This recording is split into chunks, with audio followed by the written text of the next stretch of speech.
everyone, welcome to this webinar on simplifying Forex arithmetic.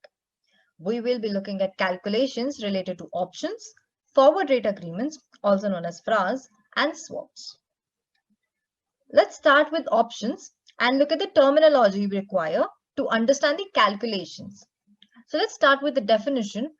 So the option gives you a right, but not an obligation, to buy or sell a currency at a predetermined exchange rate and maturity.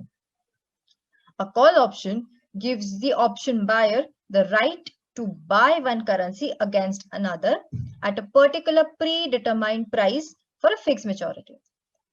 And a put option gives the option buyer the right to sell one currency against another at a particular price on a fixed maturity.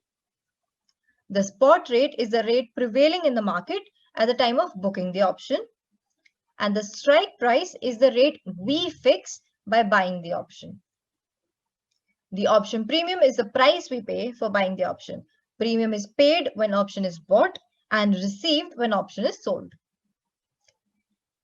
Exercising the option is the act of claiming your right to buy the option at the end of the expiry.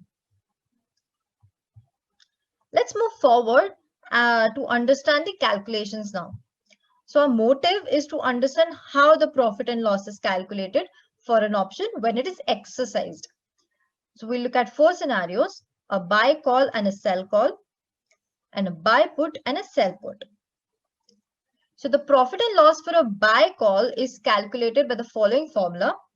Take the maximum of 0 or spot price minus strike price. Take the maximum of these two values and subtract the premium paid. What this essentially means is that when you buy a call option, you buy the right to buy that currency at the strike price. So the call option becomes profitable as and when the spot price moves over and above the strike price. The higher the spot goes, the higher the profit, as you have the right to buy at the lower rate. And a loss occurs when the spot price moves below the strike price. However, the loss to the call option buyer is restricted to the extent of the premium paid, as he will not exercise his right to buy the currency at a higher rate and his option will go worthless. That is, the value will come out as 0. Now let's look at an example to understand this better. So suppose we buy a call option to buy USD INR at the rate of 71.50 and pay a premium of 1.5 for the same. So in order to calculate the profit and loss, we take the maximum of either 0 or the spot price, that is 73.5, and subtract the strike price from that, that is 71.5. So that gives us 73.5 minus 71.5 is equal to 2. We take the maximum of 0, 2, which comes out as 2. And from that value, we subtract the premium, that is 1.5. So effectively, we get a profit of 0.5.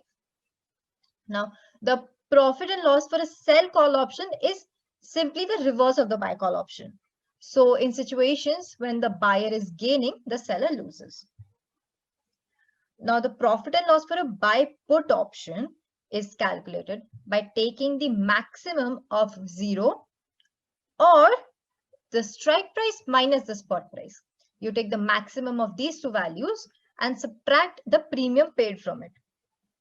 So for example, you buy a put option to sell USD INR at the rate of 76 and pay a premium of 1.5 for the same. So to calculate the profit and loss, you take the maximum of 0 or 76 minus 73.5, which means the strike price, which is 76, minus 73.5, which is the spot price. Now 76 minus 73.5 gives you 2.5. You take the maximum of 0 or 2.5, which comes out as 2.5. And from that, you subtract the premium paid, which is 1.5.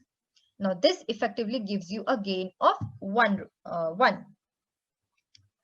Now, while buying a put option, you buy the right to sell a currency at the strike price. So buyers of put options are profitable when the spot price goes below the strike price, and will experience a loss when the spot price is higher than the strike price. However, the maximum loss in this case is also restricted to the extent of the premium paid. Now, we have seen how to calculate the profit and loss of options. Let's now look at the moneyness of options, which helps us to decide which options to take in the first place. So moneyness of options is a classification method wherein each option gets classified as either in the money, at the money, or out the money. Now, this classification helps us to decide which options to trade. And the classification is made by comparing the strike price with the forward rate for the same maturity. Now, for a call option, when the strike is less than the forward rate, the call option is in the money. That is, if exercised, its value will come out as non-zero. And with strikes more than the forward rate, the options are out of the money. That is, they won't be exercised and their value will be zero. Like we saw in the previous slide, that we take the maximum of either the spot minus strike or zero. And in this case, since the spot or the forward rate is greater than the strike price, it will come out as a negative number. So we'll take the maximum value of 0 or a negative number, which will come out as 0. And finally, when the strike price is equal to the forward rate, the call option is termed as at the money. Now for put options, when the strike is more than the forward rate, then they are termed as in the money. And when strike price is less than the forward rate, they are termed as out of the money. And when strike is equal to forward rate, it is termed as at the money. And the premiums for in the money options are always higher than the premiums for out of the money options, as in the money options have a higher value if exercised. Now, while deciding which options to trade, there has to be a trade-off between the moneyness of the options and the premium that you have to pay. Now let's move to calculations of a different kind of hedge instrument called the forward rate agreement, or also known as FRAs. A FRA is a contract to exchange a particular interest rate in future on a notional amount at a fixed date. It can also be termed as a forward starting loan, that is a forward agreement on taking a loan, but without the exchange of principal. So the notional principal that we mentioned is simply used to calculate the interest payments that we'll have to make. FRAs allow businesses to hedge their interest rate exposures on future loans. And the buyer of the FRA locks in a borrowing rate which will protect him against a rise in the interest rates. Whereas the seller of the FRA gets a fixed lending rate which will protect him from a fall in the interest rates. And if the interest rates move sideways, nobody will benefit. The life of a FRA is composed of two periods, the forward period and the contract or the loan period. The forward period is the period up until the start of the notional loan. Let's understand this better with an example. So, for example, we have taken a FRA of 3x12. That is, we're entering a contract to exchange the 9-month LIBOR 3 months from now. So the loan period is, so the forward period is 3 months, and the loan period will begin after these 3 months, and the loan period is equal to 9 months. So forward period is of 3 months and the loan period is of 9 months.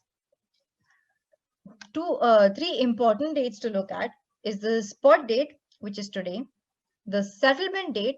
This is the date at which we will exchange our interest payments, and the maturity date, which is the end of the loan period.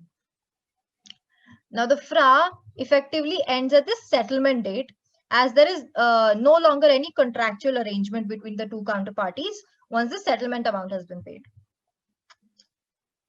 Let's now understand what happens at the settlement date. So FRAs are cash settled. The payments are based on the net difference between the interest rate of the contract and the floating rate in the market. That is the reference rate like LIBOR. Now, if the market rate is greater than the contract rate, then the FRA buyer receives the settlement amount because buying a FRA turned out to be in his favor. And if the market rate is less than the contract rate, the FRA seller will receive the settlement amount. And if the market rate is equal to the contract rate, no settlement amount is paid. Let's look at an example to understand how we calculate all of this. So let's suppose we enter a FRA of 6 cross 12, which means that we agree to exchange the 6-month LIBOR after 6 months. So the notional amount for this FRA is $100 million. And the rate we fix using the FRA is 3.5%.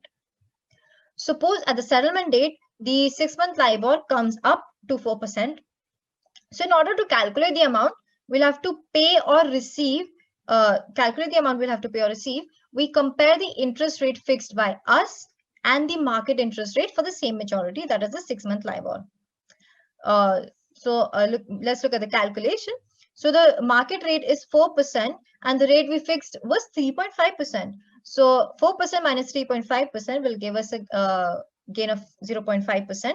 That multiplied by the notional principal of 100 million and into 180 upon 360, which means 180 is the number of days in this loan period of 6 months divided by the total number of days in a year.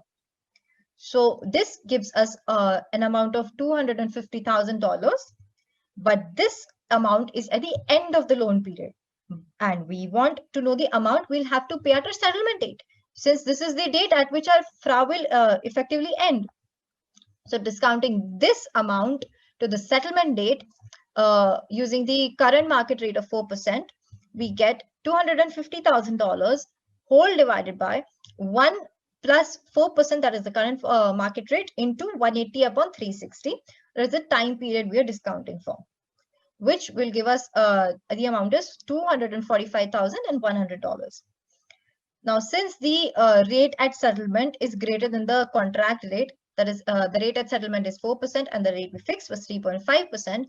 So the buyer of the FRA will receive $245,100.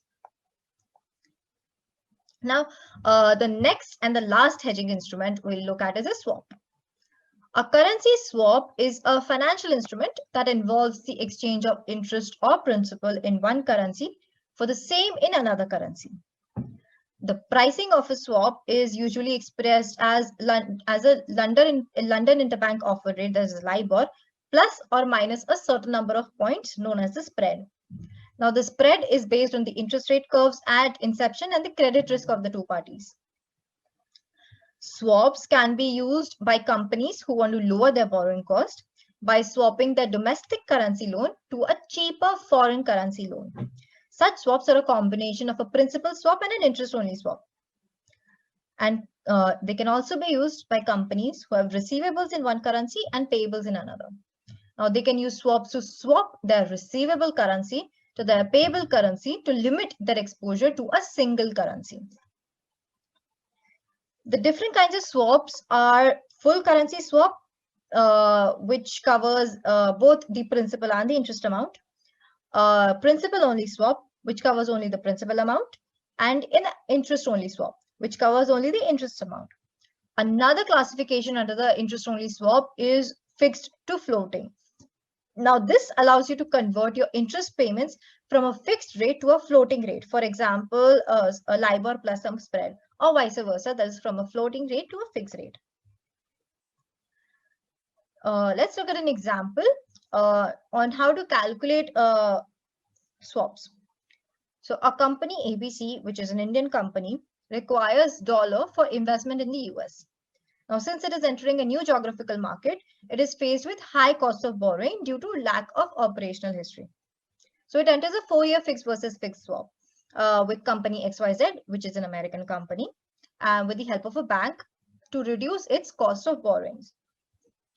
So the details of the swap are as follows.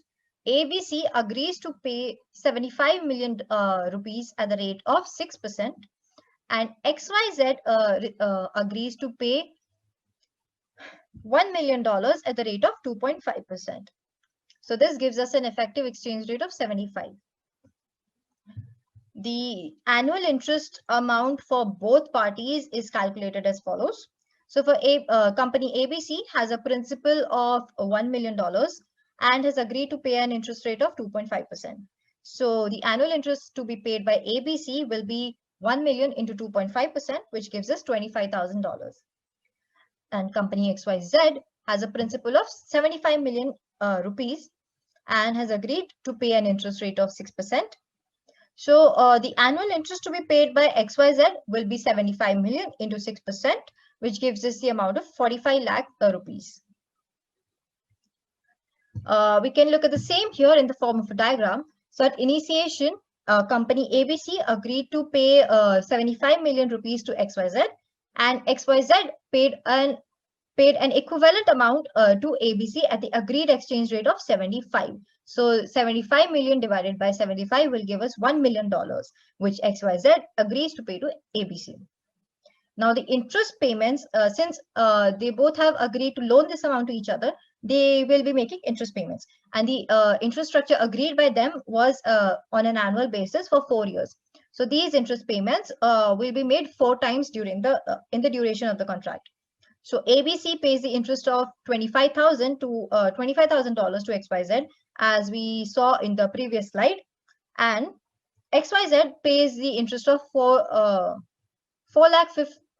lakhs to 45 lakh rupees to ABC, as we saw in the previous slide. And finally, at maturity, they both return the principal they originally borrowed. So ABC returns $1 million to XYZ, and XYZ returns 75 million rupees to ABC.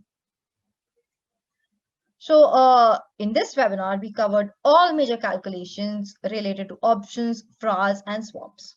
I hope you found it informative.